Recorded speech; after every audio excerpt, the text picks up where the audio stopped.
Hello বন্ধুরা, অদূর ভবিষ্যতে এমন গবেষণাগার তৈরি করা যাবে যেখানে একই সাথে হাজার হাজার শিশুর জন্ম হবে কৃত্রিমভাবে। মা বাবার পছন্দের উপর ভিত্তি করে বাচ্চার রং রূপ ইচ্ছামতো বদলে দিতে পারবে গবেষণাগারটি। কোনো অসুখ থাকবে না, লড়াই করে জন্ম নিতে হবে না, এমনকি মাকে প্রসব যন্ত্রণাও ভোগ করতে হবে না।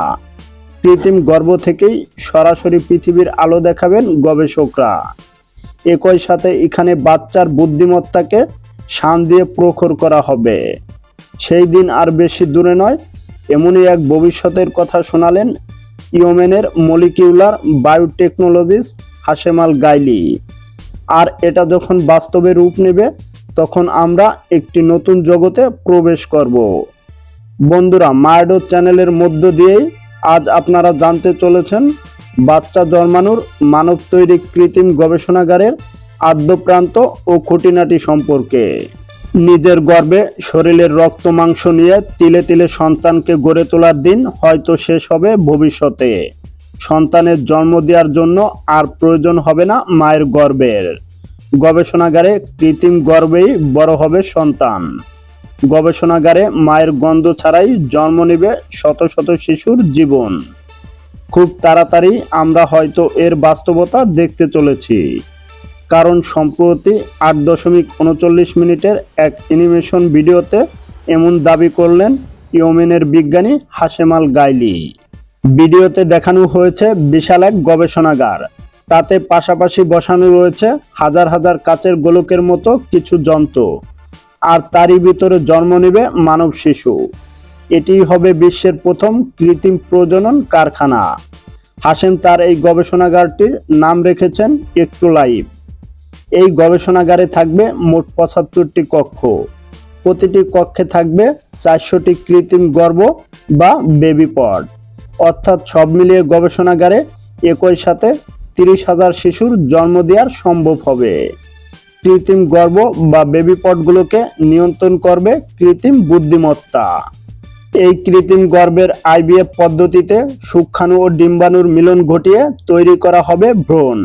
সেই ভ্রূণ বড় হয়ে উঠবে এরই ভিতরে। জন্মের আগে পর্যন্ত শিশুর রক্তচাপ থেকে হৃদস্পন্দন সবই মাপা যাবে এই যন্ত্রে। বিজ্ঞানীরা দাবি করেন যে প্রতি বছর সারা পৃথিবীতে লক্ষ লক্ষ মহিলার মৃত্যু হয় সন্তান প্রসব করতে গিয়ে। বিভিন্ন জটিলতায় মৃত্যু হয় বহু নবজাতকেরও। নতুন এই পদ্ধতিতে একেবারে মুছে যাবে সেই সমস্যা। শুধু তাই নয়, নিজের সন্তানের মধ্যে বাবা মা কোন কোন গুণ দেখতে চান তাও ঠিক করা যাবে শিশুর জন্মের আগেই।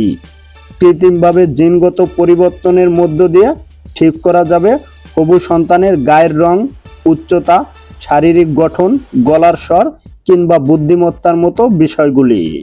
পাশাপাশি অনেক জিনগত রোগও নির্মূল করা যাবে এই পদ্ধতিতে।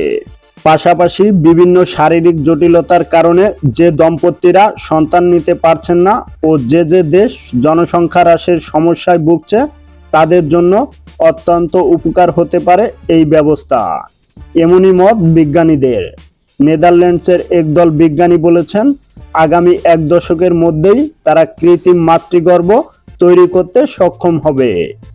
এর ফলে প্রিমেচিউর শিশু বা অপরিণত শিশু, অর্থাৎ মাতৃগর্ভে 37 সপ্তাহ কাটানোর আগেই জন্ম নেওয়া শিশুদের প্রাণ বাঁচানো সম্ভব হবে। একটা প্লাস্টিকের ব্যাগের মতো দেখতে এই কৃত্রিম জরায়ুর ভিতরে থাকবে অপরিণত শিশুটি। তার সাথে জুড়ে দেওয়া পাইপ দিয়ে তার জন্য আসবে রক্ত ও অন্যান্য তরল।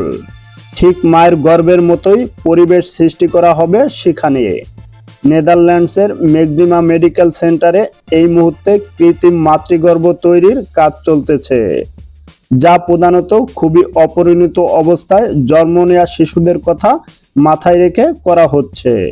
কৃত্রিম মাতৃগর্ভের নকশাকারক লিচা বলেছেন, প্রতিটি বেলুন তৈরি করা হবে একটি শিশু মাতৃগর্ভে সর্বশেষ যে ওজনে রয়েছে তার দ্বিগুণ আকৃতিতে, যাতে শিশুটির চলাফেরা মাতৃগর্ভের মতোই স্বাভাবিক থাকে। এই ল্যাবের গাইনি চিকিৎসক বলেছেন, কৃত্রিম মাতৃগর্ভের মূল বৈশিষ্ট্য হচ্ছে এটা তরলে পূর্ণ থাকবে, যেখানে শিশুটিকে তাৎক্ষণিকভাবে প্লাসেন্টা বা নাড়ি দিয়ে সংযুক্ত করা হবে। ফলে সে থাকবে প্রয়োজনীয় পরিমাণ তরলের ভিতর, ঠিক যেভাবে সে ছিল তার মায়ের গর্ভে।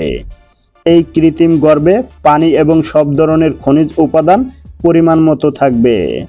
ফলে আম্বিকাল কার্ডের মাধ্যমে শিশুটি প্রয়োজনীয় পরিমাণ অক্সিজেন ও অন্যান্য পুষ্টি উপাদান পেতে থাকবে। এভাবে 4 সপ্তাহ থাকা পরে, অর্থাৎ 1 মাস পর শিশুটিকে বের করে আনা হবে। নতুন করে ভূমিষ্ঠ হবে সে। বাঁচানো যাবে লক্ষ লক্ষ প্রাণ। অনেক বাবা মার কাছে এটা একটা স্বপ্ন সত্যি হবার ব্যাপার।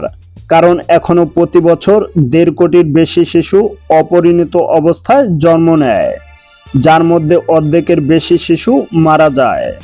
আর এটা যখন বাস্তবে রূপ নেবে, তখন লক্ষ লক্ষ জীবন বাঁচানো সম্ভব হবে।